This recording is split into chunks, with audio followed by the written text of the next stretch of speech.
Well, I've never been in trouble with the law before. And, just one bad night kind of changed everything in my life.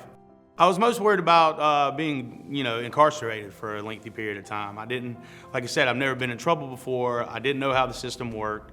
And it was just, my mind was in a thousand different places at one time. I couldn't focus on what I was doing that day. All I could focus about was, hey, I got in trouble. When someone is charged with domestic violence, we have quite a number of levels of domestic violence under South Carolina law. When someone finds themselves charged, particularly with a misdemeanor or a lower level domestic violence, you find it's shocking. I thought I was home having an argument with my wife and the neighbor, my husband, or my girlfriend, or my boyfriend, or my baby mama, and the neighbors called the police over the noise, and the police get there, and they have a duty on those calls to find a primary aggressor. And if they determine the primary aggressor, which is 90% of cases the guy, somebody's going to jail. If you call the police, somebody's going to jail. And then there are collateral consequences of a domestic violence conviction. You lose your right to ever own a firearm or ammunition again.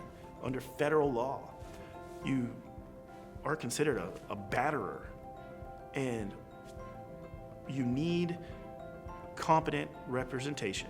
You need a lawyer that has handled hundreds and hundreds of these things, that understands how they work, and that will help you through that process and ensure your rights as we go through. Understand the collateral consequences. You're also, generally, when someone's arrested for domestic violence, there's a no contact order put in their bond by a judge, and they can't go home.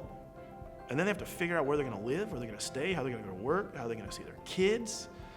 And it is life-altering, something as simple as somebody calling the police. The way that our team approaches it is we bring them in, we get in a conference room, we parse through the facts, we parse through the law, we talk to them about what the state has to prove beyond a reasonable doubt to convict them of the crime they've been charged with.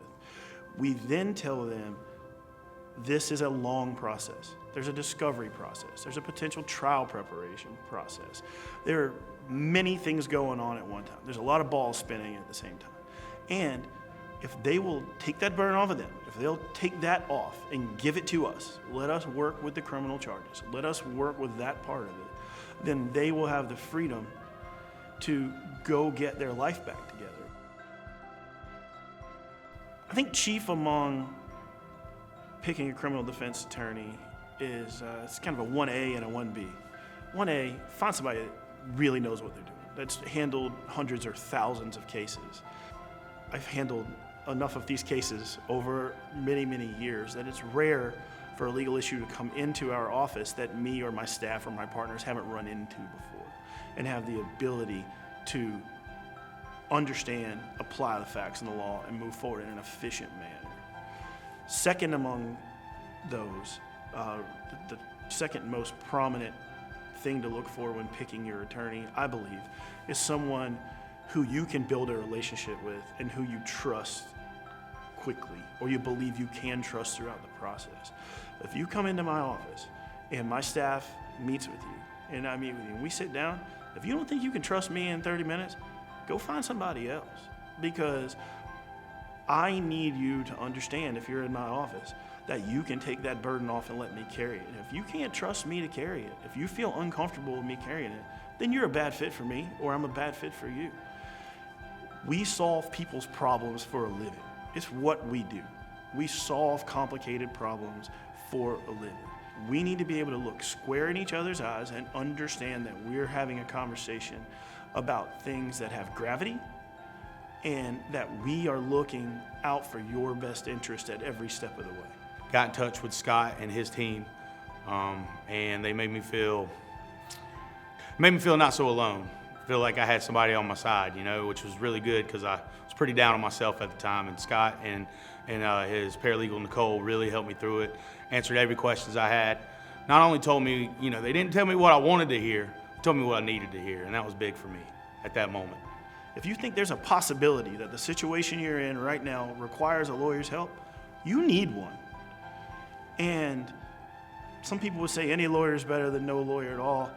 I don't know that I agree with that completely, but there's some validity to it. You need a competent attorney From the minute you think you might need one, you need a competent attorney to guide you through whatever hardship that's coming your way.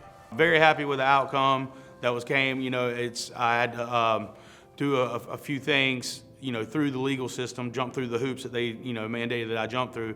But I'm glad I did it, and I came out better on the other side.